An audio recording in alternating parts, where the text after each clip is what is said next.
The skeletal system includes all the bones of the body, plus the joints where they attach to each other.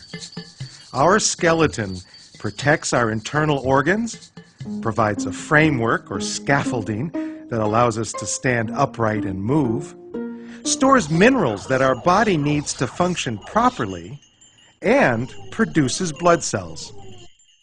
Our muscles, pulling this way or that way on our bones, produce movement. And without the protection of our skeleton, even a simple bump on the head or chest could injure vital internal organs. Pound for pound, the bones of the skeletal system are stronger than steel.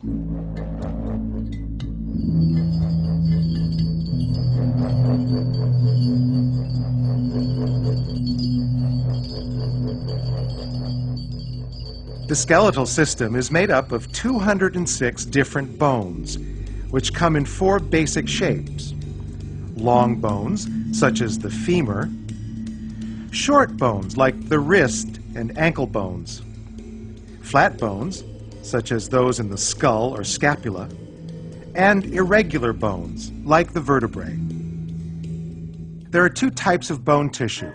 Compact bone, which is dense, smooth, and very strong, and cancellous bone, which is spongy and lightweight. Both types of bone tissue contain living cells, which help make repairs if a bone is injured or broken.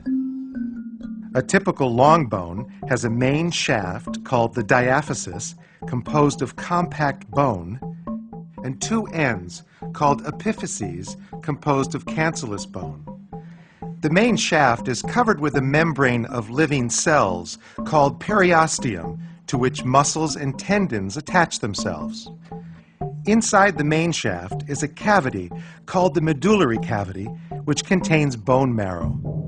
Bone marrow stores fat, produces blood cells, and plays an important part in the body's immune system.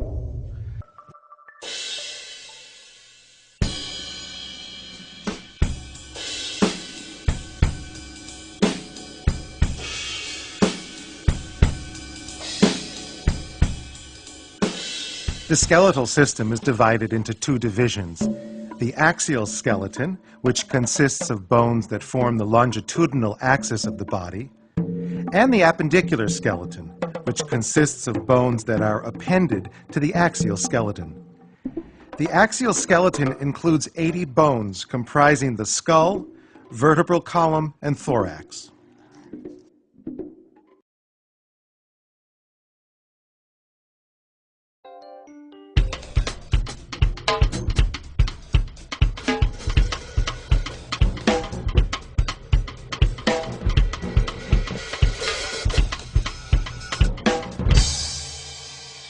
The appendicular skeleton consists of the bones of the shoulders, upper extremities, hips, and lower extremities. The bones of the upper extremities, or arms, are connected to the axial skeleton via the shoulder girdle. This consists of the scapula, or shoulder blade, and the clavicle, or collarbone. The arm itself is composed of the humerus, or upper arm, and the radius and ulna of the forearm, plus the wrist and hand, which consist of 27 separate bones.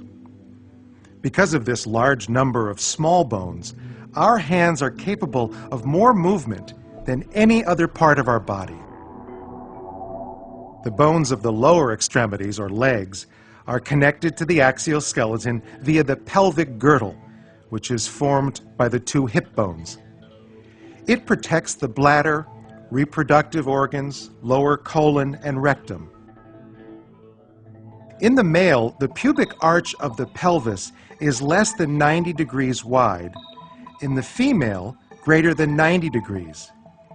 This difference in width is necessary for the female pelvis to accommodate childbirth.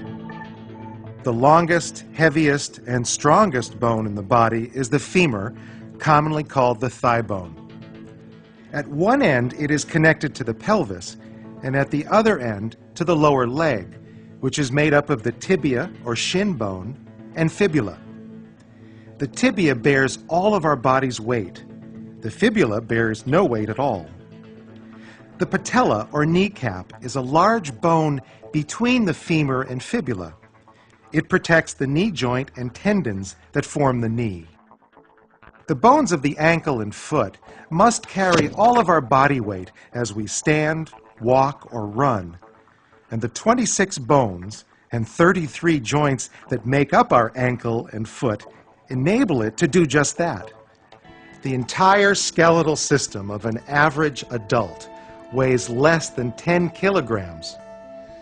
If you attempted to replace this with a steel skeleton that was just as strong, it would weigh 400 kilograms and still would not have the resilience of bone or the ability to repair itself.